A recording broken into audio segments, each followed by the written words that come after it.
जियो धन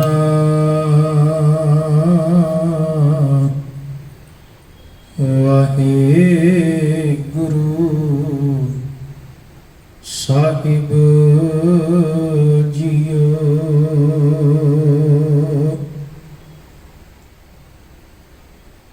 जे सौ चंदा उगवै सूरज चढ़े हजार, एते चानण होंदिया गुर बिन घोर अंधार। गुर बिन घोर अंधार, गुरु बिना समझ ना आवे। गुर बिन सुरत ना सिद्ध, गुरु बिन मुक्त ना पावे।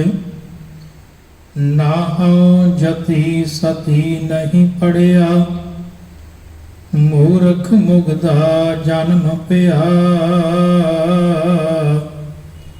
प्रणवत नानक तिनकी शरणा, जिन तू नाही विसरिया।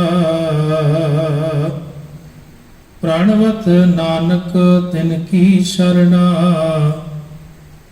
जिन तू नाही विसरिया। हाजरा हजूर ज़ाहरा ज़हूर सर्व कला भरपूर, साझी वार्ता के प्रति गुरु गरीब नवाज। दसां पातशाहियां दी जागदी जोत, शब्द गुरु धन धन साहिब श्री गुरु ग्रंथ साहिब महाराज पातशाह जी की पावन पवित्र हजूरी अंदर सुबाई मान गुरु प्यारी गुरु सवारी गुरु साजी सत संगत जियो। आप जी वडभागे हो, गुरु चरनां विच जुड़ मिल बैठे हो। आपने बड़े प्यार नाल सत्कारयोग भाई साहब पासों रब्बी बाणी का पाठ श्रवण किया है। आओ गुरुदेव पिता कृपा करन, समा है गुरमत विचारां दा। आप सरबत माई भाई असीस बख्शो, रसना पवित्र करो। बुलाओ फतेह। वाहेगुरु जी का खालसा, वाहेगुरु जी की फतेह। मनुखी मन जो कि एक अलौकार शक्ति है, मनुख नूं प्राप्त हुई है। ते ये मनुखी मन जिहड़ा है, जिस पासे भी आपां लावांगे कि उसे पासे ही लग जाएगा। बल्कि सतगुर पातशाह जी ने रब्बी बाणी दे अंदर कृपा करके इथों तक समझा दिता कि जे इस मन नूं आपां चंगी संगत चंगे लोकां विच लैके जावांगे तां इह चंगे लोकां विच रहिंदा होया इहदा सुभाअ चंगा बन जावेगा। ते जे इहनूं संगत विच लैके जावांगे, माड़े लोकां विच लैके जावांगे तां यही मन दा सुभाअ जिहड़ा है वो माड़ा बन जावेगा। माड़े सुभाअ वाला मनुख माड़े कर्म करन वाले पासे प्रेरित करता है। ऐसे मनुख दे ख्याल भी बुरे, फुरने भी बुरे, विचारां भी बुरियां अते सुभाअ बुरा होने कारण जीवन भी बुराइयां दे नाल भर जाता है। चंगी संगत करन वाले, चंगे मनुखां विच बैठण वाले मनुख दा मन भी निर्मल हुंदा है, ख्याल भी पवित्र हुंदे हन, फुरने ते विचार भी पवित्र हुंदी है, ते ऐसे मनुख दा जीवन भी जिहड़ा है वो पवित्र हुंदा है। सतगुर पातशाह जी रब्बी बाणी अंदर कृपा करते हैं कि तीन कारण हैं मनुखी मन की भटकना दे। पहला कारण मनुख का मन भटकता है माया के कारण। निस दिन माया कारणे प्राणी डोलत नीत, कोटण में नानक को नारायण जह चीत। ਕਰੋੜਾਂ ਵਿੱਚੋਂ ਕੋਈ ਇੱਕ ਹੈ ਜਿੰਦਾ ਚਿੱਤ ਅਕਾਲ ਪੁਰਖ ਨਾਲ ਜੋੜਿਆ ਹੋਇਆ ਹੈ, ਨਹੀਂ ਤੇ ਨਿਤ ਇਹ ਮਨ ਜਿਹੜਾ ਹੈ ਮਾਇਆ ਪੈ ਕੇ ਤੇ ਇਹ ਖੁਆਰ ਹੁੰਦਾ ਹੈ ਤੇ ਮਨੁੱਖ ਦੇ ਪੱਲੇ ਨਿਤ ਖੁਆਰੀਆਂ ਪੈਂਦੀਆਂ। ਦੂਸਰਾ ਕਾਰਨ ਸਤਿਗੁਰ ਪਾਤਸ਼ਾਹ ਜੀ ਨੇ ਰੱਬੀ ਬਾਣੀ ਅੰਦਰ ਆਖਿਆ ਹੈ, ਉਹ ਇਹ ਹੈ ਕਿ ਮਨੁੱਖ ਵਿਸ਼ੇ ਵਿਕਾਰਾਂ ਵਿੱਚ ਜਦੋਂ ਪੈ ਜਾਂਦਾ ਹੈ ਤਾਂ ਉਦੋਂ ਵੀ ਮਨੁੱਖ ਦੀ ਭਟਕਣਾ ਵੱਧ ਜਾਂਦੀ ਹੈ। ਮਾਈ ਮਨ ਮੇਰੋ ਬਸ ਨਾਹੀਂ, ਇਹ ਮੇਰੀ ਮਾਂ, ਇਹ ਮਨ ਮੇਰਾ ਜਿਹੜਾ ਇਹ ਵਸ ਵਿੱਚ ਨਹੀਂ। ਨਿਸ ਬਾਸੁਰ ਵਿਖਿਆਨ ਕੋ ਧਾਵਤ ਕੇ ਬਿਦ ਰਾਖੂ ਆਹੇ, ਇਹ ਮੇਰਾ ਮਨ ਦਿਨ ਰਾਤ ਵਿਸ਼ੇ ਵਿਕਾਰਾਂ ਵਾਲੇ ਪਾਸੇ ਦੌੜਦਾ ਹੈ। ਇਸ ਭਟਕਦੇ ਹੋਏ ਮਨ ਨੂੰ ਮੈਂ ਕਿਵੇਂ ਰੋਕਾਂ? ਇਹ ਮਨ ਮੇਰੇ ਵਸ ਵਿੱਚ ਨਹੀਂ। ਤਾਂ ਦੂਸਰਾ ਕਾਰਨ ਮਨ ਦੀ ਭਟਕਣਾ ਦਾ ਉਹ ਹੈ ਵਿਸ਼ੇ ਵਿਕਾਰ। ਤੇ ਤੀਸਰਾ ਸਤਿਗੁਰ ਪਾਤਸ਼ਾਹ ਜੀ ਆਖਦੇ ਨੇ ਮਨ ਦੀ ਭਟਕਣਾ ਦਾ ਕਾਰਨ ਹੈ ਮਨ ਦੇ ਵਿੱਚ ਵੈਰ ਵਿਰੋਧ ਆ ਜਾਣਾ। ਜਦੋਂ ਮਨੁੱਖ ਦੇ ਅੰਦਰ ਵੈਰ ਵਿਰੋਧਤਾ ਵਾਲੀ ਭਾਵਨਾ ਆ ਜਾਂਦੀ ਹੈ ਤਾਂ ਵੀ ਮਨ ਦੀ ਭਟਕਣਾ ਜਿਹੜੀ ਹੈ ਉਹ ਵੱਧ ਜਾਂਦੀ ਹੈ। ਜਬ ਧਾਰੇ ਕੋ ਬੈਰੀ ਮੀਤ ਨਿਚਲ ਨਾਹੀਂ, ਜਦੋਂ ਤੱਕ ਮਨੁੱਖ ਆਪਣੇ ਅੰਦਰ ਵੈਰ ਵਿਰੋਧਤਾ ਵਾਲੀ ਭਾਵਨਾ ਵਧਾ ਲੈਂਦਾ ਹੈ। ਜਬ ਧਾਰੇ ਕੋ ਬੈਰੀ ਮੀਤ ਕਹਿ ਲਗੇ, ਜਦੋਂ ਕੋਈ ਆਪਣੇ ਅੰਦਰ ਵੈਰ ਵਿਰੋਧਤਾ ਵਾਲੀ ਭਾਵਨਾ ਨੂੰ ਵਧਾ ਲੈਂਦਾ, ਵੱਧ ਜਾਂਦੀ ਹੈ। ਜਬ ਲਗ ਨਾਹੀਂ ਨਿਚਲ ਚੀਤ, ਉਦੋਂ ਤੱਕ ਮਨੁੱਖ ਦਾ ਇਹ ਚਿੱਤ ਨਿਚਲ ਟਿਕ ਕੇ ਨਹੀਂ ਬੈਠ ਸਕਦਾ, ਬਲਕਿ ਭਟਕਣਾ ਅੰਦਰ ਹੋਰ ਵੱਧ ਜਾਂਦੀ ਹੈ। ਦੁਨੀਆ ਦੇ ਮਾਣਮੱਤੇ ਇਤਿਹਾਸ ਨੂੰ ਜਦੋਂ ਆਪਾਂ ਵੇਖਦੇ ਹਾਂ ਤੇ ਜਦੋਂ ਆਪਾਂ ਸਿੱਖ ਧਰਮ ਦੇ ਇਤਿਹਾਸ ਦੀ ਗੱਲ ਕਰਦੇ ਹਾਂ ਤਾਂ ਉਹਦੇ ਵਿੱਚ ਇੱਕ ਬੜੀ ਵੱਡੀ ਵਿਲੱਖਣਤਾ ਜਿਹੜੀ ਉਹ ਨਜ਼ਰ ਆਵੇਗੀ। ਆਮ ਤੌਰ ਤੇ ਮਨੁੱਖੀ ਮਨ ਜਿੱਥੇ ਮਾਇਆ ਕਰਕੇ, ਵਿਸ਼ੇ ਵਿਕਾਰਾਂ ਕਰਕੇ, ਵੈਰ ਵਿਰੋਧ ਕਰਕੇ ਭਟਕਣਾ ਵਿੱਚ ਪੈ ਜਾਂਦਾ ਹੈ, ਉੱਥੇ ਹੀ ਗੁਰੂ ਕਾ ਸਿੱਖ ਗੁਰੂ ਉਪਦੇਸ਼, ਗੁਰੂ ਸ਼ਬਦ ਦੀ ਕਮਾਈ ਰਾਹੀਂ ਆਪਣੇ ਇਹ ਮਨ ਨੂੰ ਮਾਇਆ ਵਾਲੇ ਪਾਸੋਂ ਹਟਾ ਕੇ, ਵਿਸ਼ੇ ਵਿਕਾਰਾਂ ਵਾਲੇ ਪਾਸੋਂ ਰੋਕ ਕੇ ਤੇ ਸਤਿਗੁਰ ਪਾਤਸ਼ਾਹ ਜੀ ਆਖਦੇ ਨੇ ਆਪਣੇ ਅੰਦਰੋਂ ਵੈਰ ਵਿਰੋਧਤਾ ਵਾਲੀ ਭਾਵਨਾ ਖਤਮ ਕਰਕੇ ਤੇ ਇੱਕ ਅਕਾਲ ਪੁਰਖ ਪਰਮਾਤਮਾ ਨਾਲ ਜੁੜ ਜਾਂਦਾ ਹੈ। ਜਿੱਥੇ ਵਾਕਈ ਦੁਨੀਆ ਦੇ ਧਰਮ ਗ੍ਰੰਥਾਂ ਅੰਦਰ ਵੱਖ-ਵੱਖ ਤਰੀਕਿਆਂ ਦੇ ਨਾਲ ਅਕਾਲ ਪੁਰਖ ਪਰਮਾਤਮਾ ਪਰਮੇਸ਼ਰ ਦਾ ਉਪਦੇਸ਼ ਜਿਹੜਾ ਮਨੁੱਖਤਾ ਨੂੰ ਦਿੱਤਾ ਗਿਆ, ਉੱਥੇ ਜਦੋਂ ਗੁਰੂ ਸਾਹਿਬ ਜਦੋਂ ਮਨੁੱਖਤਾ ਨੂੰ ਉਪਦੇਸ਼ ਦਿੰਦੇ ਨੇ ਤੇ ਜਿੱਥੇ ਮਨ ਇਹ ਸਾਰਿਆਂ ਦਾ ਸਾਂਝਾ ਇੱਕੋ ਜਿਹਾ ਹੈ, ਉੱਥੇ ਉਪਦੇਸ਼ ਵੀ ਸਾਂਝਾ ਦਿੱਤਾ ਹੈ। ਮਨ ਨੂੰ ਸੰਬੋਧਨ ਕਰਕੇ ਬਾਣੀ ਦੇ ਵਿੱਚ ਬੇਅੰਤ ਵਾਰੀ ਉਪਦੇਸ਼ ਦਿੱਤਾ ਗਿਆ ਹੈ ਕਿ ਇਸ ਭਟਕਦੇ ਹੋਏ ਮਨ ਨੂੰ ਕਿਵੇਂ ਟਿਕਾਉਣਾ ਹੈ, ਇਸ ਮਨ ਦੀ ਭਟਕਣਾ ਨੂੰ ਕਿਵੇਂ ਖਤਮ ਕਰਨਾ ਹੈ। ਸਤਿਗੁਰ ਪਾਤਸ਼ਾਹ ਜੀ ਨੇ ਬੇਅੰਤ ਬਚਨ ਬਾਣੀ ਦੇ ਵਿੱਚ ਉਚਾਰਨ ਕੀਤੇ ਨੇ। ਤਾਂ ਜਿੱਥੇ ਇਹ ਮਨ ਦੀ ਭਟਕਣਾ ਖਤਮ ਕਰਨ ਦੀ ਸਿੱਖਿਆ ਗੁਰੂ ਸਾਹਿਬ ਨੇ ਬਾਣੀ ਵਿੱਚ ਦਿੱਤੀ ਹੈ, ਉੱਥੇ ਮਾਣਮੱਤੇ ਇਤਿਹਾਸ ਵਿੱਚੋਂ ਸਾਨੂੰ ਬੇਅੰਤ ਐਸੀਆਂ ਮਿਸਾਲਾਂ ਵੀ ਮਿਲ ਜਾਂਦੀਆਂ। ਜਿਵੇਂ ਕਿ ਆਪਾਂ ਵੇਖਦੇ ਹਾਂ ਕਿ ਉਹ ਮਹਾਨ ਨਿੱਕੀਆਂ ਜਿੰਦਾਂ ਨੀਹਾਂ ਵਿੱਚ ਖਲੋਤੀਆਂ ਨੇ, ਆਪਣਾ ਆਪਾ ਕੁਰਬਾਨ ਕਰ ਦਿੱਤਾ। ਜਿੱਥੇ ਸਤਿਗੁਰ ਪਾਤਸ਼ਾਹ ਜੀ ਦੇ ਪਿਆਰੇ ਸਿੱਖ ਭਾਈ ਮਤੀ ਦਾਸ, ਭਾਈ ਸਤੀ ਦਾਸ, ਭਾਈ ਦਿਆਲਾ ਜੀ ਵਰਗੇ ਅਡੋਲ ਹੋ ਕੇ ਆਪਣੀ ਕੁਰਬਾਨੀ ਦਿੰਦੇ ਨੇ। ਜਿੱਥੇ ਬਾਬਾ ਬੰਦਾ ਸਿੰਘ ਬਹਾਦਰ ਵਰਗੇ ਆਪਣੇ ਪੁੱਤਰ ਦਾ ਕਲੇਜਾ ਜਦੋਂ ਕੱਢ ਕੇ ਦੁਸ਼ਮਣ ਮੁਖ ਵਿੱਚ ਪਾਉਂਦਾ ਹੈ ਤੇ ਅੰਦਰੋਂ ਅਡੋਲ ਰਹਿੰਦੇ ਨੇ। ਕੁੱਪਰ ਖੇੜੇ ਵਰਗੇ ਮੈਦਾਨੇ ਜੰਗ ਵਿੱਚ ਜਦੋਂ ਅੱਤ ਦਾ ਜ਼ੁਲਮ ਤੇ ਕਹਿਰ ਜਿਹੜਾ ਕੀਤਾ ਜਾਂਦਾ ਹੈ, ਮੀਰ ਮੰਨੂ ਦੀ ਕਚਹਿਰੀ ਵਿੱਚ ਜਦੋਂ ਔਰਤਾਂ ਬੀਬੀਆਂ ਤੇ ਜ਼ੁਲਮ ਕੀਤੇ ਜਾਂਦੇ ਨੇ, ਨਿੱਕੇ ਨਿੱਕੇ ਬੱਚਿਆਂ ਨੂੰ ਸ਼ਹੀਦ ਕੀਤਾ ਜਾਂਦਾ ਹੈ, ਉਹਨਾਂ ਦੇ ਅੰਦਰ ਦੀ ਅਡੋਲਤਾ ਨੂੰ ਵੇਖ ਕੇ ਇਹ ਪਤਾ ਲੱਗਦਾ ਹੈ ਵੀ ਉਹਨਾਂ ਦਾ ਮਨ ਜਿਹੜਾ ਹੈ ਉਹ ਕਿਵੇਂ ਗੁਰੂ ਕੇ ਸ਼ਬਦ ਵਿੱਚ, ਪਰਮੇਸ਼ਰ ਦੇ ਨਾਮ ਦੇ ਰੰਗ ਵਿੱਚ ਰੰਗਿਆ ਹੋਇਆ ਸੀ। ਪਰ ਇਹਨਾਂ ਕੁਝ ਹੋਣ ਦੇ ਬਾਵਜੂਦ ਵੀ ਜਦੋਂ ਕਦੀ ਸਿੱਖ ਰਾਜ ਆਉਂਦਾ ਹੈ ਤੇ ਮਹਾਰਾਜਾ ਰਣਜੀਤ ਸਿੰਘ ਵਰਗੇ ਮਹਾਨ ਜਿਹੜੇ ਨੇ ਰਾਜੇ ਕਿਸੇ ਦੇ ਉੱਤੇ ਤਸ਼ੱਦਦ ਨਹੀਂ ਕਰਦੇ, ਕਿਸੇ ਉੱਤੇ ਜ਼ੁਲਮ ਨਹੀਂ ਕਰਦੇ। ਭਾਵ ਇੱਥੇ ਵੈਰ ਵਾਲੀ ਭਾਵਨਾ, ਵਿਰੋਧਤਾ ਵਾਲੀ ਭਾਵਨਾ ਬਿਲਕੁਲ ਵੀ ਨਹੀਂ ਝਲਕਦੀ। ਜੇ ਉਹਨਾਂ ਨੇ ਜ਼ੁਲਮ ਕੀਤੇ, ਜੇ ਉਹਨਾਂ ਨੇ ਨਿੱਕੇ ਨਿੱਕੇ ਬੱਚਿਆਂ ਨੂੰ ਟੋਟੇ ਕਰਕੇ ਗਲਾਂ ਵਿੱਚ ਪਾ ਦਿੱਤੇ, ਪਰ ਬਦਲੇ ਦੇ ਵਿੱਚ ਕਦੀ ਸਿੱਖ ਨੇ ਸਿੱਖ ਰਾਜ ਦੇ ਵਿੱਚ ਇਹੋ ਜਿਹਾ ਤਸ਼ੱਦਦ, ਇਹੋ ਜਿਹਾ ਕਰਮ ਨਹੀਂ ਕੀਤਾ।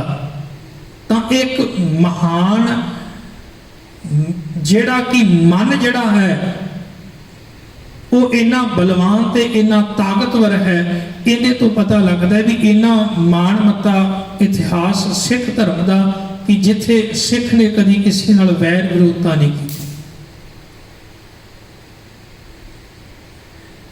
ਆਪਾਂ ਇਤਿਹਾਸਕ ਪੰਨਿਆਂ ਦੇ ਵਿੱਚੋਂ ਥੋੜਾ ਜਿਹਾ ਵਿਚਾਰਨ ਦਾ ਯਤਨ ਕਰਾਂਗੇ ਵੀ ਕਿਵੇਂ ਮਨੁੱਖੀ ਮਨ ਦੇ ਉੱਤੇ ਗੁਰੂ ਸ਼ਬਦ, ਗੁਰੂ ਉਪਦੇਸ਼ ਦਾ ਪ੍ਰਭਾਵ ਪੈਂਦਾ ਹੈ ਤੇ ਇਹ ਮਨੁੱਖ ਜਿਹੜਾ ਹੈ ਕਿਵੇਂ ਉਸ ਪ੍ਰਭਾਵ ਨੂੰ ਕਬੂਲ ਕਰਕੇ ਤੇ ਬਦਲ ਜਾਂਦਾ ਹੈ। ਆਪਾਂ ਵੀ ਆਪਣੇ ਇਸ ਭਟਕਦੇ ਹੋਏ ਮਨ ਨੂੰ ਜਦੋਂ ਗੁਰਬਾਣੀ ਨਾਲ ਜੋੜਾਂਗੇ, ਗੁਰੂ ਉਪਦੇਸ਼ ਨਾਲ ਜੋੜਾਂਗੇ, ਤਾਂ ਸਾਡਾ ਵੀ ਇਹ ਭਟਕਦਾ ਹੋਇਆ ਮਨ ਜਿਹੜਾ ਨਿਤ ਮਾਇਆ ਵਿੱਚ ਭਟਕਦਾ ਹੈ, ਜਿਹੜਾ ਨਿਤ ਹੀ ਵਿਸ਼ੇ ਵਿਕਾਰਾਂ ਵਿੱਚ ਭਟਕਦਾ ਹੈ, ਜਿਹੜਾ ਨਿਤ ਹੀ ਵੈਰ ਵਿਰੋਧਤਾ ਵਾਲੀ ਭਾਵਨਾ ਲੈ ਕੇ ਤੇ ਨਿਤ ਹੀ ਸਾਨੂੰ ਖੁਆਰ ਕਰਦਾ ਹੈ, ਇਸ ਭਟਕਦੇ ਹੋਏ ਮਨ ਨੂੰ ਆਪਾਂ ਰੋਕ ਸਕਦੇ ਹਾਂ ਗੁਰੂ ਸ਼ਬਦ ਦੀ ਕਮਾਈ ਰਾਹੀਂ। ਧੰਨ ਗੁਰੂ ਕਲਗੀਧਰ ਮਹਾਰਾਜ ਪਾਤਸ਼ਾਹ ਜੀ ਜੋ ਕਿ ਗੋਦਾਵਰੀ ਨਦੀ ਦੇ ਕੰਢੇ ਬੈਠਾ ਇੱਕ ਆਪਣੇ ਆਪ ਨੂੰ ਅਖਵਾਉਂਦਾ ਹੋਇਆ, ਬੇਅੰਤ ਸ਼ਕਤੀਆਂ ਦਾ ਮਾਲਕ ਖਵਾਉਂਦਾ ਹੋਇਆ, ਜਿਹੜਾ ਕਿ ਮਾਧੋਦਾਸ ਬੈਰਾਗੀ ਨਾਲ ਖਵਾ ਕੇ ਨਾ ਅਖਵਾਉਂਦਾ ਹੈ, ਜਿਹੜਾ ਇਲਾਕੇ ਦੇ ਵਿੱਚ ਇੰਨਾ ਰਸੂਖ ਰੱਖਦਾ ਹੈ। ਜਦੋਂ ਇਸੇ ਹੀ ਮਾਧੋਦਾਸ ਬੈਰਾਗੀ ਦਾ ਆਪਾਂ ਪਿਛੋਕੜ ਵੇਖਾਂਗੇ ਤੇ ਸਾਨੂੰ ਪਤਾ ਲੱਗੇਗਾ। ਸੰਨ 1670 ਦੇ ਵਿੱਚ ਮਾਧੋਦਾਸ ਦਾ ਜਦੋਂ ਜਨਮ ਹੁੰਦਾ ਹੈ, 14 ਸਾਲ ਦੀ ਉਮਰ ਦੇ ਵਿੱਚ ਸ਼ਿਕਾਰ ਖੇਡਣ ਜਾਂਦਾ ਹੈ। ਰਾਜਪੁਤਾਨੇ ਵਿੱਚ ਘਰਾਣੇ ਵਿੱਚ ਜਨਮ ਹੋਇਆ ਹੈ ਤੇ ਮਾਧੋਦਾਸ ਜਦੋਂ 14 ਸਾਲ ਦੀ ਉਮਰ ਦੇ ਵਿੱਚ ਸ਼ਿਕਾਰ ਖੇਡਣ ਵਾਸਤੇ ਜਾਂਦਾ ਹੈ ਤੇ ਇੱਕ ਹਿਰਨੀ ਜਿਹੜੀ ਹੈ ਇਹਦੇ ਤੀਰ ਦੇ ਨਾਲ ਉਹ ਮਰਦੀ ਹੈ। ਉਹਦੇ ਪੇਟ ਦੇ ਵਿੱਚ ਛੋਟੇ ਛੋਟੇ ਬੱਚੇ ਨੇ, ਜਿਨ੍ਹਾਂ ਬੱਚਿਆਂ ਨੂੰ ਤੜਫਦਿਆਂ ਹੋਇਆਂ ਨੂੰ ਵੇਖ ਕੇ ਇਹ ਇੱਕ ਰਾਜਪੁਤਾਨੇ ਘਰਾਣੇ ਵਿੱਚ ਜਨਮ ਲੈਣ ਵਾਲਾ ਬੱਚਾ ਮਾਧੋਦਾਸ ਜਿਹੜਾ ਕਿ ਵੈਰਾਗੀ ਮਨ ਵਾਲਾ ਬਣ ਜਾਂਦਾ।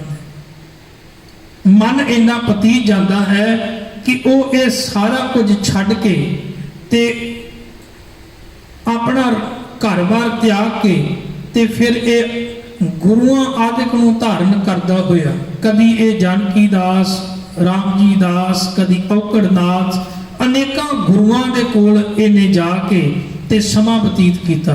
ਕਈ ਰਿੱਧੀਆਂ ਸਿੱਧੀਆਂ ਤੇ ਤਾਕਤਾਂ ਹਾਸਲ ਕਰਕੇ ਨੰਦੇੜ ਦੀ ਧਰਤੀ ਤੇ ਉੱਥੇ ਡੇਰਾ ਲਾ ਕੇ ਰਹਿ ਰਿਹਾ। ਹੁਣ ਤਕਰੀਬਨ 24 ਕੁ ਸਾਲ ਦਾ ਸਮਾਂ ਬਤੀਤ ਕੀਤਾ ਹੈ ਤੇ ਜਦੋਂ ਧੰਨ ਗੁਰੂ ਕਲਗੀਧਰ ਮਹਾਰਾਜ ਪਾਤਸ਼ਾਹ ਜੀ ਉੱਥੇ ਪਹੁੰਚਦੇ ਨੇ, ਹੁਣ ਉਹੀ ਮਾਧੋਦਾਸ ਜਿਹਦਾ ਮਨ ਕਦੀ ਹਿਰਨੀ ਨੂੰ ਵੇਖ ਕੇ ਤੇ ਵੈਰਾਗੀ ਹੋ ਗਿਆ ਸੀ, ਹਿਰਨੀ ਦੇ ਬੱਚਿਆਂ ਨੂੰ ਤੜਫਦਿਆਂ ਨੂੰ ਵੇਖ ਕੇ ਵੈਰਾਗੀ ਹੋਇਆ ਤੇ ਹਥਿਆਰ ਛੱਡ ਕੇ ਤੇ ਇਹਨੇ ਕੇਵਲ ਤਾਂ ਕੇਵਲ ਉਹ ਕਰਮ ਕਰਨੇ ਮਨ ਦੇ ਵਿੱਚ ਵੀ ਜਿਹੜੇ ਹਿੰਸਾ ਤੋਂ ਰਹਿਤ ਸਨ, ਉਹ ਕਰਮ ਕਰਨੇ ਸ਼ੁਰੂ ਕਰ ਦਿੱਤੇ। ਪਰ ਜਦੋਂ ਕਲਗੀਧਰ ਮਹਾਰਾਜ ਪਾਤਸ਼ਾਹ ਗਏ ਤੇ ਸਾਰੀ ਸਰਹੰਦ ਦੀ ਵਾਰਤਾ ਜਦੋਂ ਸੁਣਾਈ, ਉਹੀ ਮਾਧੋਦਾਸ ਦਾ ਮਨ ਜਿਹੜਾ ਕਦੀ ਹਿਰਨੀ ਦੇ ਬੱਚਿਆਂ ਨੂੰ ਵੇਖ ਕੇ ਤੇ ਦਰਵ ਗਿਆ ਸੀ, ਅੱਜ ਜਦੋਂ ਸਰਹੰਦ ਦੀ ਕਹਾਣੀ ਸਾਰੀ ਸੁਣਦਾ ਹੈ ਤਾਂ ਫਿਰ ਉਹੀ ਮਾਧੋਦਾਸ ਗੁਰੂ ਦੇ ਚਰਨਾਂ ਦੇ ਵਿੱਚ ਬੈਠਾ ਹੋਇਆ, ਜਿਹਦਾ ਖੂਨ ਇੰਨਾ ਕੁ ਖੌਲ ਜਾਂਦਾ, ਉਹ ਕਹਿੰਦਾ ਗੁਰੂ ਸਾਹਿਬ ਜੀਓ ਕਿਰਪਾ ਕਰਿਓ, ਮੈਨੂੰ ਤੁਸੀਂ ਸਰਹੰਦ ਵਾਲੇ ਪਾਸੇ ਤੋਰੋ, ਮੈਂ ਉਹਨਾਂ ਸਾਹਿਬਜ਼ਾਦਿਆਂ ਦੀ ਸ਼ਹਾਦਤ ਦਾ ਬਦਲਾ ਲਵਾਂ। ਹੁਣ ਗੁਰੂ ਦੇ ਉਪਦੇਸ਼ ਨੇ, ਗੁਰੂ ਦੇ ਜਿਹੜੇ ਬਚਨ ਨੇ, ਉਹ ਬਚਨਾਂ ਨੇ ਮਾਧੋਦਾਸ ਦੇ ਮਨ ਨੂੰ ਬਦਲ ਕੇ ਤੇ ਤਾਕਤਵਰ ਬਣਾ ਦਿੱਤਾ। ਹੁਣ ਵੇਖਣ ਵਾਲੀ ਗੱਲ ਇਹ ਹੈ, ਜਿੱਦਣ ਮਾਧੋਦਾਸ ਬਾਬਾ ਬੰਦਾ ਸਿੰਘ ਬਹਾਦਰ ਗੁਰੂ ਤੋਂ ਅਸੀਸ ਲੈ ਕੇ ਤੁਰਨ ਲੱਗੇ ਤੇ ਉਦੋਂ ਨਾ ਤੇ ਕੋਲ ਫੌਜ ਹੈ, ना ही कोल हथियार ने, ना ही कोई धन दौलत है, पर इक्को चीज कोल है, वो गुरु का विश्वास ते गुरु का भरोसा। कि जे एक गुरु 5 सिंह कह लगे साज के पंथ बना के ते इन्नियां जंगां लड़ सकदा उन्हां 5 तो ही, ते फिर मेरे वर्गे माधोदास नूं बंदा बहादुर बना के ते मैदाने जंग विच भेज के ते वो फिर क्यों नहीं ये कारज करवा सकता।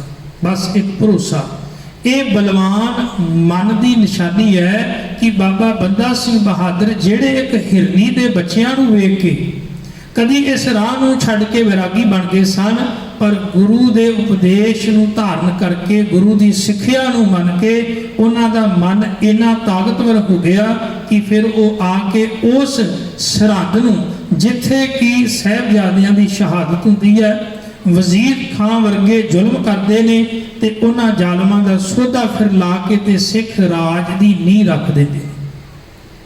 हुण इत्थे ही रहण वाला एक रब्बी प्यार वाला दरवेश है, रब्बी फकीर है, नाम है दयालदास। हुण सिख दे हिरदे विच वैर विरोध नहीं, जिथे आम तौर पर आपां वेखिआ भी अक्सर वैर विरोध के कारण मनुख के मन की भटकना वध जाती है। साहब आखदे तीजा कारण ये भी, हुण सिख दे अंदर वैर विरोधता नहीं भी सिख ने जिन्हें भी जंग लड़े ने वो किसी वैर विरोधता के कारण, बिल्कुल भी नहीं। ये तो दीन की रखिया वास्ते जुल्म के खिलाफ आवाज़ उठाई गुरु साहब ने, तो फिर सिखा ने भी जालम ते जुल्म के खिलाफ तो उन्होंने जंग की है, पर किसी विरोध वैर भावना रख के किसी नाल कोई जंग नहीं की। हुण इसे सरहद दे विच एक फकीर रहिंदा है, ना है दयालदास। हुण इहनूं ये पता लग गया भी इस सरहद दे विच वजीर खां ने बड़े जुल्म कीते ने, बड़े पाप कीते ने, ते आउण वाले समय विच सिखां ने इस सरहद नूं छड्डना नहीं, उजाड़ देणगे। हुण उहदा उत्थे डेरा सी, भावें कि वजीर खां दे कीते हुए गुनाहां तो कीते हुए पापां तो बड़ा दुखी सी, पर वो कुछ कर नहीं सी सकता। पर उन्होंने इस गल का भी एहसास हो गया भी आने वाले समय विच जिथे इन्हें जुल्म वजीर खां ने कीते ने, सिखां ने इस सरहद नूं छड्डना नहीं। हुण जदों इस गल का समझ आई, इस गल का पता लगा, तो उन्हें फिर धन गुरु कलगीधर महाराज पातशाह जी के चरणों के विच जाके अरदास की। कह लगे सतगुरु मैनू पता है भी उस वजीर खां ने किन्ने जुल्म किए ने, किन्ने पाप किए ने, ते मैनू ये भी पता है भी आने वाले समय विच ये सरहद जिहड़ी है वो बचेगी नहीं। पर उसे ही सरहद दे विच मेरा वो स्थान है जिथे मैं रहना, ते मैनू ये डर है जिथे सरहद उजड़े किते मेरा भी कोई डेरा, मेरा भी स्थान उजड़ ना जाए। हुण गुरु साहब ने आख्या, कह लगे दयालदास जी साडी किसे नाल कोई वैर विरोधता वाली गल नहीं, साडा किसे नाल वैर नहीं। जे समा बनया तो गुरुदेव पातशाह जी कह लगे तुहाडा वो स्थान जिहड़ा है सदा कायम रहेगा। गुरुदेव पातशाह जी ने बचन किए, और जदों बाबा बंदा सिंह बहादुर ने सरहद के वजीर खां का सौदा लाया, तो जिहड़ा ये दयालदास सी जिंदा ये डेरा सी, कहते सरहद उजड़ी पर इहदा डेरा वो अज तक भी कायम है। भाव सतगुर पातशाह जी ने जिहड़े बचन किए सन भी साडा किसी नाल कोई वैर या विरोध नहीं, असीं तां ज़ालम दे खिलाफ आवाज़ चुकण वाले हाँ, असीं तां जुल्म दे खिलाफ आवाज़ चुकण वाले हाँ, साडी तुहाडे नाल कोई वैर विरोधता नहीं। बल्कि केवल उस दयालदास दा ही नहीं, होर जिन्ने भी धार्मिक स्थान सन, किसी एक भी धार्मिक स्थान नूं सिख ने कदी भी कोई नुकसान नहीं सी पड़ाया। तो ये बहुत वड्डी जिहड़ी है मान मत्ते वाली गल है कि सिख के अंदर कदी भी वैर ते विरोधता वाली भावना नहीं आई। इस करके गुरुदेव पातशाह आखदे ने तीजा कारण वैर विरोधता के कारण मनुख का मन भटकदा है। हुण जिन्हां ने ये तिन्ना ही कारणों नूं समझ लिया, पहला माया का पक्ष, माया कारण मनुखी मन भटकदा है। दूसरा कारण सतगुर पातशाह आखदे ने विषय विकार, ਵਿਸ਼ੇ ਵਿਕਾਰਾਂ ਵਿੱਚ ਪਿਆ ਹੋਇਆ ਮਨੁੱਖੀ ਮਨ ਵੀ ਭਟਕਣਾ ਵਿੱਚ ਪਾਉਂਦਾ ਹੈ। ਤੀਸਰਾ, ਵੈਰ ਤੇ ਵਿਰੋਧਤਾ ਦੇ ਕਾਰਨ। ਹੁਣ ਜਿਨ੍ਹਾਂ ਨੇ ਤਿੰਨੇ ਹੀ ਪੱਖ ਜਿਹੜੇ ਨੇ ਆਪਣੇ ਜੀਵਨ ਵਿੱਚ ਵਿਚਾਰ ਲਏ ਤੇ ਗੁਰੂ ਦਾ ਓਟ ਆਸਰਾ ਲਿਆ, ਉਹ ਤਿੰਨਾਂ ਹੀ ਇਹਨਾਂ ਕਾਰਨ ਮਨ ਦੀ ਭਟਕਣਾ ਨੂੰ ਸਮਝਦਿਆਂ ਹੋਇਆਂ ਗੁਰੂ ਸ਼ਬਦ ਦੇ ਰਾਹੀਂ ਇਸ ਭਟਕਣਾ ਨੂੰ ਖਤਮ ਕਰ ਲੈਂਦੇ। ਕਦੀ ਧੰਨ ਗੁਰੂ ਨਾਨਕ ਦੇਵ ਮਹਾਰਾਜ ਪਾਤਸ਼ਾਹ ਜੀ ਯੋਗੀਆਂ ਦੇ ਨਾਲ ਵਿਚਾਰ ਚਰਚਾ ਕਰਦੇ ਨੇ ਤੇ ਸਤਿਗੁਰ ਪਾਤਸ਼ਾਹ ਜੀ ਨੂੰ ਯੋਗੀਆਂ ਨੇ ਵੀ ਇਹ ਆਖਿਆ ਵੀ ਸਤਿਗੁਰ ਜੀਓ ਇਹ ਮਨ ਦੀ ਭਟਕਣਾ ਕਿਵੇਂ ਖਤਮ ਹੋਵੇ। ਤੇ ਗੁਰਦੇਵ ਪਾਤਸ਼ਾਹ ਜੀ ਨੇ ਉਸ ਸਮੇਂ ਯੋਗੀਆਂ ਨੂੰ ਇਹ ਗੱਲ ਆਖੀ ਸੀ, ਭਾਈ ਤੁਸੀਂ ਕੇਵਲ ਬਾਹਰੀ ਤੌਰ ਤੇ ਜੋ ਧਰਮ ਕਮਾ ਰਹੇ ਹੋ, ਧਰਮ ਦੀ ਗੱਲ ਕਰਦੇ ਹੋ, ਧਰਮ ਦਾ ਪਹਿਰਾਵਾ ਤੁਹਾਡਾ ਹੈ, ਇਹ ਭਟਕਣਾ ਖਤਮ ਨਹੀਂ ਕਰ ਸਕਦਾ। ਜੇ ਤੁਸੀਂ ਮਨ ਨੂੰ ਕਾਬੂ ਵਿੱਚ ਕਰਨਾ ਚਾਹੁੰਦੇ ਹੋ, ਮਨ ਨੂੰ ਵਸ ਵਿੱਚ ਕਰਨਾ ਚਾਹੁੰਦੇ ਹੋ, ਤੇ ਫਿਰ ਮਨ ਦੀ ਸਾਧਨਾ ਕਰੋ। ਕੇਵਲ ਤਨ ਕਰਕੇ ਨਹੀਂ, ਮਨ ਕਰਕੇ ਸਾਧਨਾ ਕਰੋ, ਤਾਂ ਤੁਸੀਂ ਮਨ ਨੂੰ ਜਿੱਤ ਕੇ ਤੇ ਤੁਸੀਂ ਆਪਣੇ ਮਨ ਦੀ ਭਟਕਣਾ ਖਤਮ ਕਰ ਸਕਦੇ। ਗੁਰੂ ਨਾਨਕ ਦੇਵ ਮਹਾਰਾਜ ਪਾਤਸ਼ਾਹ ਜੀ ਰੋਜ਼ਾਨਾ ਹੀ ਬਚਨ ਕਰਦੇ ਨੇ। ਗੁਰਦੇਵ ਨੇ ਕਿਰਪਾ ਕੀਤੀ, ਮੁੰਦਾ ਸੰਤੋਖ ਸ਼ਰਮ ਪਤ ਝੋਲੀ, ਧਿਆਨ ਕੀ ਕਰੇ ਵਿਭੂਤ। ਸਤਿਗੁਰ ਪਾਤਸ਼ਾਹ ਜੀ ਨੂੰ ਯੋਗੀ ਕਹਿਣ ਲੱਗੇ ਵੀ ਆਪਾਂ ਤਾਂ ਧਾਰਮਿਕ ਸਾਰੇ ਚਿੰਨ੍ਹ ਧਾਰਨ ਕੀਤੇ ਹੋਏ ਨੇ, ਅਸੀਂ ਧਰਮੀ ਲੋਕ ਹਾਂ, ਫਿਰ ਵੀ ਮਨ ਦੀ ਭਟਕਣਾ ਜਿਹੜੀ ਆ ਉਹ ਖਤਮ ਨਹੀਂ ਹੁੰਦੀ। ਤੇ ਗੁਰਦੇਵ ਪਾਤਸ਼ਾਹ ਜੀ ਨੇ ਆਖਿਆ ਵੀ ਭਟਕਣਾ ਤਾਂ ਨਹੀਂ ਖਤਮ ਹੁੰਦੀ ਕਿਉਂਕਿ ਮਨ ਸਭ ਕੁਝ ਕਰ ਰਿਹਾ ਹੈ, ਤੇ ਤੁਸੀਂ ਮਨ ਨੂੰ ਸਾਧਨ ਦੀ ਬਜਾਏ, ਮਨ ਨੂੰ ਬਦਲਣ ਦੀ ਬਜਾਏ ਤੁਸੀਂ ਆਪਣੇ ਤਨ ਨੂੰ ਹੀ ਬਦਲੀ ਜਾ ਰਹੇ ਹੋ। ਸਾਰੇ ਕਸ਼ਟ ਤਾਂ ਤਨ ਨੂੰ ਦੇ ਰਹੇ ਹੋ। ਔਰ ਜੋਗੀ ਲੋਕ ਆਪਣੇ ਘਰ-ਬਾਰ ਨੂੰ ਛੱਡ ਕੇ ਤੇ ਜੰਗਲਾਂ ਵਿੱਚ ਜਾਂਦੇ। ਗ੍ਰਹਿ ਤਜ ਬਨ ਖੰਡ ਜਾਈਏ, ਚੁਣ ਖਾਈਏ ਕੰਦਾ। ਉਹਨਾਂ ਨੇ ਆਪਣੇ ਘਰ-ਬਾਰ ਨੂੰ ਛੱਡ ਦਿੱਤਾ। ਉਹ ਕਹਿੰਦੇ ਅਸੀਂ ਆਪਣੇ ਮਨ ਨੂੰ ਵਸ ਵਿੱਚ ਕਰਨਾ ਹੈ। ਉਹਨਾਂ ਉਹ ਕਰਮ ਕੀਤੇ ਜਿਨ੍ਹਾਂ ਦੇ ਨਾਲ ਮਨ ਦਾ ਵਾਸਤਾ ਪੈਂਦਾ ਸੀ, ਤੇ ਉਹ ਕਰਮ ਉਹਨਾਂ ਕਰਨੇ ਛੱਡ ਦਿੱਤੇ। ਜਿਹੜੇ ਨਿਤ ਹੀ ਮਨ ਕਰਮ ਕਰਦਾ ਸੀ, ਉਹ ਕਰਮ ਹੀ ਕਰਨੇ ਛੱਡ ਦਿੱਤੇ, ਭਾਵ ਜਿਨ੍ਹਾਂ ਦਾ ਵਾਸਤਾ ਮਨ ਦੇ ਨਾਲ ਸੀ। ਹੁਣ ਸਭ ਤੋਂ ਪਹਿਲਾਂ ਮਨ ਦਾ ਵਾਸਤਾ ਜਿਹੜਾ ਹੈ ਉਹ ਘਰ ਦੇ ਨਾਲ ਸੀ, ਗ੍ਰਸਤੀ ਨਾਲ ਸੀ, ਪਰਿਵਾਰ ਨਾਲ, ਬੱਚਿਆਂ ਨਾਲ ਸੀ। ਤੇ ਉਹਨਾਂ ਨੇ ਆਖਿਆ ਵੀ ਆਪਾਂ ਘਰ ਵੀ ਛੱਡ ਦੇਣਾ ਹੈ, ਬੱਚੇ ਵੀ, ਪਰਿਵਾਰ ਵੀ, ਸਮਾਜ ਵੀ, ਇਹ ਸਾਰਾ ਕੁਝ ਛੱਡ ਕੇ ਜੰਗਲਾਂ ਵੱਲ ਚਲੇ। ਗ੍ਰਹਿ ਤਜ ਬਨ ਖੰਡ ਜਾਈਏ, ਚੁਣ ਖਾਈਏ ਕੰਦਾ। ਉਹਨਾਂ ਨੇ ਭੋਜਨ ਤੱਕ ਤਿਆਗ ਦਿੱਤਾ, ਕੰਦ ਮੂਲ ਚੁਣ ਕੇ ਉਹ ਖਾਣ ਲੱਗ ਗਏ। ਉਹਨਾਂ ਨੇ ਉਹ ਆਹਾਰ ਬਣਾ ਲਿਆ। ਪਰ ਸਾਹਿਬ ਆਖਦੇ ਨਹੀਂ ਭਾਈ, ਕੇਵਲ ਇਹ ਸਾਰਾ ਕੁਝ ਛੱਡਣ ਦੇ ਨਾਲ ਤੁਸੀਂ ਮਨੁੱਖ ਧਰਮੀ ਨਹੀਂ ਬਣ ਸਕਦੇ, ਤੁਹਾਡੀ ਭਟਕਣਾ ਖਤਮ ਨਹੀਂ ਹੋ ਸਕਦੀ। ਭਾਵੇਂ ਤੁਸੀਂ ਸੰਸਾਰ ਨੂੰ ਛੱਡ ਕੇ, ਪਰਿਵਾਰ ਨੂੰ ਛੱਡ ਕੇ, ਆਪਣੀਆਂ ਜ਼ਿੰਮੇਵਾਰੀਆਂ ਨੂੰ ਛੱਡ ਕੇ ਜੰਗਲਾਂ ਵਿੱਚ ਆ ਗਏ ਹੋ, ਪਰ ਉਹ ਭਟਕਣਾ ਤੁਹਾਡੀ ਖਤਮ ਨਹੀਂ ਹੋ ਸਕਦੀ। ਕਿਉਂ? ਜਿੰਨਾ ਚਿਰ ਤੁਹਾਨੂੰ ਸਹੀ ਯੁਕਤੀ ਨਹੀਂ ਮਿਲਦੀ, ਪਤਾ ਨਹੀਂ ਲੱਗਦਾ ਵੀ ਮਨ ਦੀ ਭਟਕਣਾ ਦਾ ਕਾਰਨ ਕੀ ਹੈ। ਤਾਂ ਗੁਰਦੇਵ ਨੇ ਫਿਰ ਆਖਿਆ, ਗ੍ਰਹਿ ਤਜ ਬਨ ਖੰਡ ਜਾਈਏ, ਚੁਣ ਖਾਈਏ ਕੰਦਾ। ਅਜਹੂ ਵਿਕਾਰ ਨਾ ਛੋੜਈ, ਪਾਪੀ ਮਨ ਮੰਦਾ। ਤੁਹਾਡਾ ਮਨ ਤੇ ਅਜੇ ਵੀ ਵਿਕਾਰਾਂ ਵਿੱਚ ਫਸਿਆ ਹੋਇਆ, ਅਜੇ ਵੀ ਮਨ ਵਿਕਾਰੀ ਹੈ। ਕਾਮ, ਕ੍ਰੋਧ, ਲੋਭ, ਮੋਹ, ਹੰਕਾਰ, ਵਿਸ਼ੇ ਵਿਕਾਰ ਤੇ ਮਨ ਦੇ ਨਾਲ ਨੇ ਨਾ, ਉਹ ਤੇ ਸਦਾ ਮਨ ਦੇ ਨਾਲ ਰਹਿੰਦੇ ਨੇ। ਮਨ ਨੂੰ ਛੱਡ ਕੇ ਨਹੀਂ ਨਾ ਗਏ ਆਪਾਂ, ਭਾਵੇਂ ਘਰ ਨੂੰ ਛੱਡ ਕੇ ਆ ਗਏ, ਭਾਵੇਂ ਬੱਚਿਆਂ ਨੂੰ ਛੱਡ ਦਿੱਤਾ, ਭਾਵੇਂ ਸਮਾਜ ਨੂੰ ਛੱਡਤਾ, ਕਾਰੋਬਾਰ ਸਭ ਕੁਝ ਛੱਡ ਦਿੱਤਾ, ਪਰ ਉਹ ਜਿਹੜੇ ਅੰਦਰ ਵਿਕਾਰ ਨੇ ਉਹਨਾਂ ਨੂੰ ਤੇ ਨਹੀਂ ਨਾ ਛੱਡਿਆ। ਬਸ ਗੁਰੂ ਸਾਹਿਬ ਇਹੀ ਗੱਲ ਸਮਝਾਉਣਾ ਚਾਹੁੰਦੇ ਸੀ। ਇੱਕ ਪਵਿੱਤਰ ਬਚਨ ਗੁਰੂ ਅਰਜਨ ਦੇਵ ਮਹਾਰਾਜ ਜੀ ਦਾ ਆਉਂਦਾ ਹੈ। ਗੁਰਦੇਵ ਕਹਿੰਦੇ, ਤਿਆਗਨਾ ਤਿਆਗਣ ਨਿਕਾ। ਸਭ ਤੋਂ ਚੰਗਾ ਤਿਆਗ ਕੀ ਹੈ?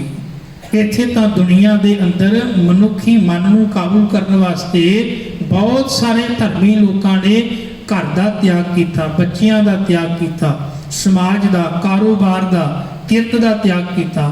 ਇੱਥੋਂ ਤੱਕ ਕਿ ਬਹੁਤਿਆਂ ਨੇ ਵਸਤਰ ਆਦਿਕ ਵੀ ਤਿਆਗ ਦਿੱਤੀ। ਉਹ ਕਹਿੰਦੇ ਇਹ ਵੀ ਅਸਲ ਦੇ ਵਿੱਚ ਬਹੁਤ ਵੱਡਾ ਰੋੜਾ ਬਣਦੇ ਨੇ ਧਰਮ ਦੀ ਦੁਨੀਆ ਵਿੱਚ। ਪਰ ਨਹੀਂ, ਗੁਰੂ ਸਾਹਿਬ ਕਹਿਣਗੇ ਤਿਆਗਣਾ ਤਿਆਗਣ ਨਿਕਾ। ਕਾਮ, ਕ੍ਰੋਧ, ਲੋਭ ਤਿਆਗਣਾ। ਕਾਮ ਨਹੀਂ ਤਿਆਗਿਆ, ਕ੍ਰੋਧ ਨਹੀਂ ਤਿਆਗਿਆ, ਨਿੰਦਿਆ, ਵਿਸ਼ੇ ਵਿਕਾਰ ਨਹੀਂ ਤਿਆਗੇ। ਭਾਈ ਜਿਹੜੀ ਚੀਜ਼ ਤਿਆਗਣ ਵਾਲੀ ਉਹ ਨਹੀਂ ਤਿਆਗੀ, ਜਿਹੜੀ ਨਹੀਂ ਸੀ ਤਿਆਗਣੀ ਉਹ ਤੁਸੀਂ ਤਿਆਗ ਕੇ ਬੈਠੇ।